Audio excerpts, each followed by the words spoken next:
ये आपके प्रेम में क्या ऐसा जादू था कि वो आपसे शारीरिक संबंध बनाने के लिए तैयार? प्रेम प्रसंग की जो शुरुआत है हम लोगों की मंदिर से मतलब शादी से पहले रिलेशनशिप में आप लोग हम लोग जैसे कि जो है वो गर्भवती जब हो सपना था कि हम यूपीएससी की तैयारी करके पीसीएस आईएएस अधिकारी बने।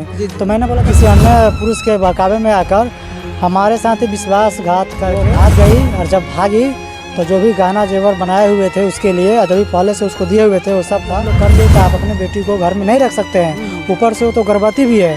कल के डेट में यौन शोषण का बलात्कार का केस ठोके बोल रहा है कि मेरी बेटी को तुम बेचने ले जा रहा था।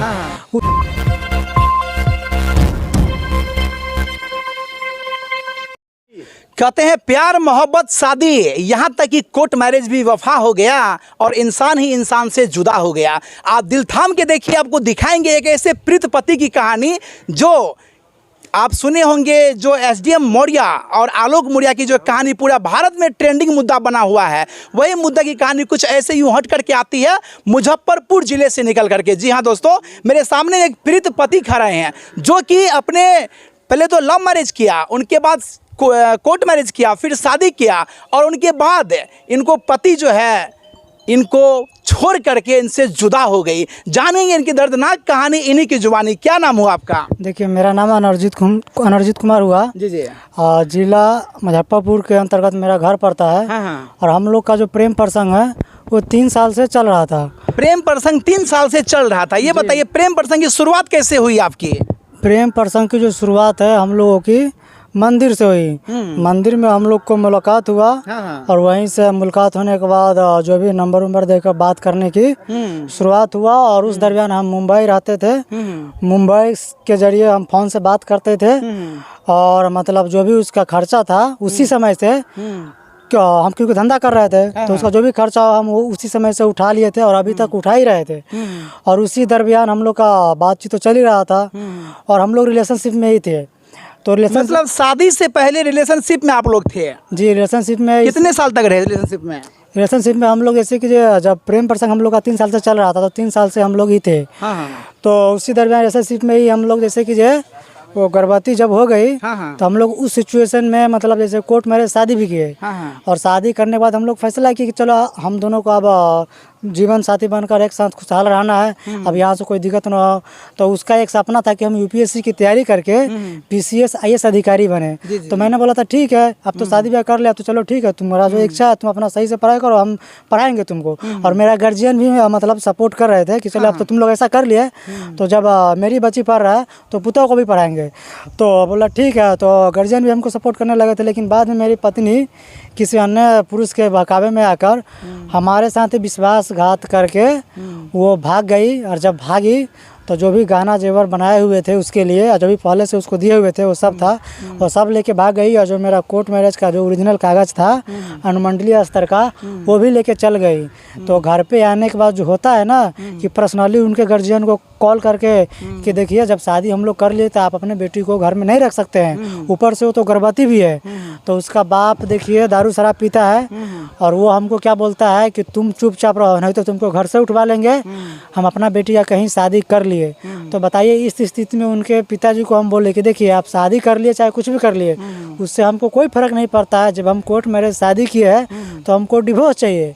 अगर आप डिवोर्स नहीं दोगे तो सामाजिक स्तर पे हमको त्याग पत्र जो होता है ब्लॉक लेवल पे वो चाहिए, ताकि कल हो कि आपकी बेटी को कोई समस्या हो कहीं दूसरे जगह से तो हमारे ऊपर हावी ना हो, कहीं हम भी शादी ब्याह कहीं करें तो हमारे ऊपर हावी ना हो, न तो हम उस समय उलझन में पड़ जाएंगे।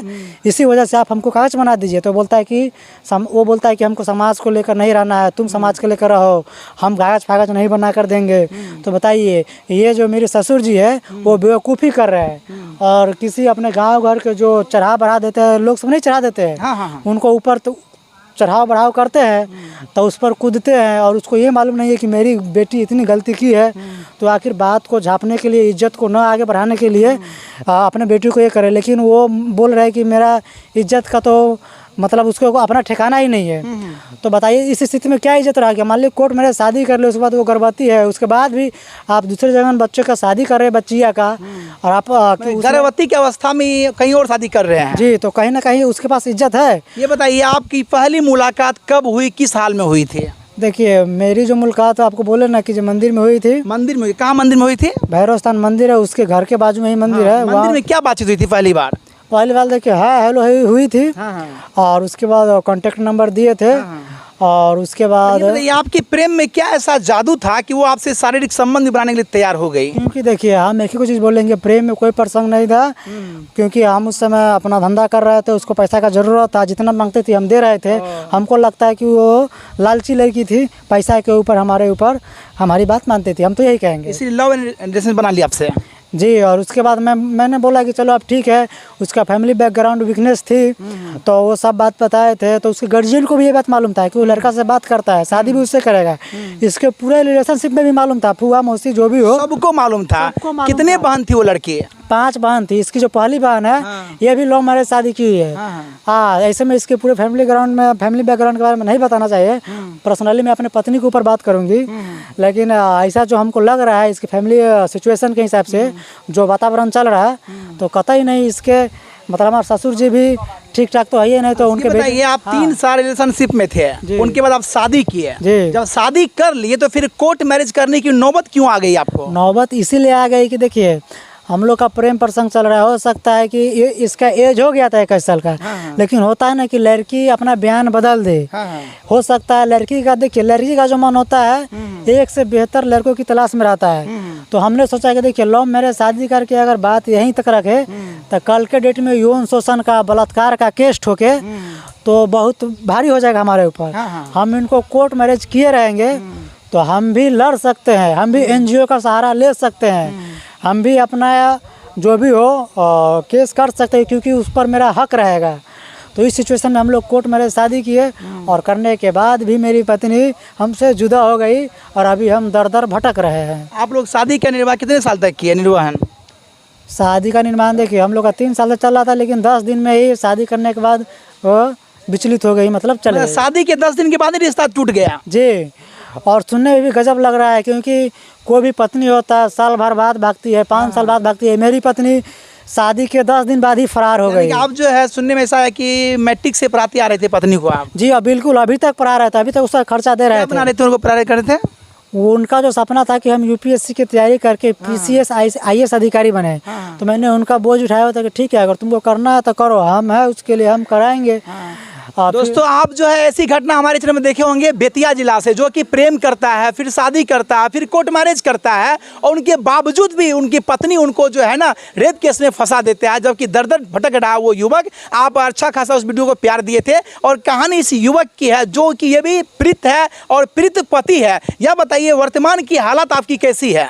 देखिए वर्तमान की हालत मेरी उतनी अच्छी नहीं है, क्योंकि उनके तरफ से जैसे होता है ना सामाजिक स्तर पे कोई भी रिस्पॉन्स आना तो नहीं दे रहा है, ना कोई फैसला कर रहा है। और उसका पिताजी हमको फ़ोन करके बोल रहे कि तुम्हारे ऊपर FIR दर्ज कर दी है। FIR क्या किया, वो क्या मुकदमा क्या दर्ज किया है, एलिगेशन क्या लगाया है? एलिगेशन वो मतलब मेरी बेटी को मतलब बेचने की। हाँ वो बोल रहा है कि मेरी बेटी को तुम बेचने ले जा रहा था उस स्थिति में। और अपने बेटी को अभी वो सिखा बढ़ा रही है कि तुम बोलना उसके प्रति कि हमको साल भर से मारता था, चाकू मारता था, ये वो।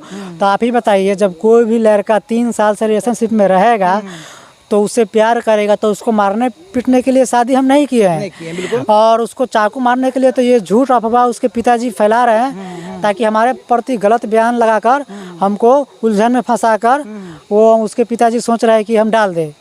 तो खैर कोई हम तो यही कहेंगे कि कोई भी पति अपने पत्नी के बारे में ऐसा नहीं सोचती है और ऐसा सोचेगा भी नहीं, तो ये उनके पिताजी की गलत फहमी है और इनको दूर करे। ये बताइए जब आपकी शादी हुई थी, शादी कहाँ हुई थी, मंदिर में हुई थी या घर पे हुई थी? मंदिर में हुई थी, उसके बाद कोर्ट में भी हुई थी। मंदिर में जो है लड़की वाले तरफ से और आपके घर की तरफ से सब लोग आए थे? देखिए जो मंदिर में हुआ था तो ये घर से भाग के आई हुई थी, क्योंकि इनको जो है अपने मोतिहारी से भाग के आई। तो इनको जो फुआ जो मौसी है ना, इसको रूम में ताला मार के रखे हुआ था 1 महीना से, ना सही से खाना पीना दे रहा था और इसको बहुत प्रेशर दे रहा था, मारता था। लड़की है मोतिहारी जिला की? नहीं तो आप जिला मुजफ्फरपुर की है। लेकिन ये जैसे 2 बार भागने की कदम उठाई थी ना हमारे साथ, तो हम इसको इग्नोर किए कि नहीं, क्योंकि गार्जियन को जब मालूम है तो तुम पढ़ो, गार्जियन के सहमति से शादी करेंगे। लेकिन वो लोग इसको इस हालात पे लाके छोड़ा कि ये मजबूर हो गया भागने के लिए।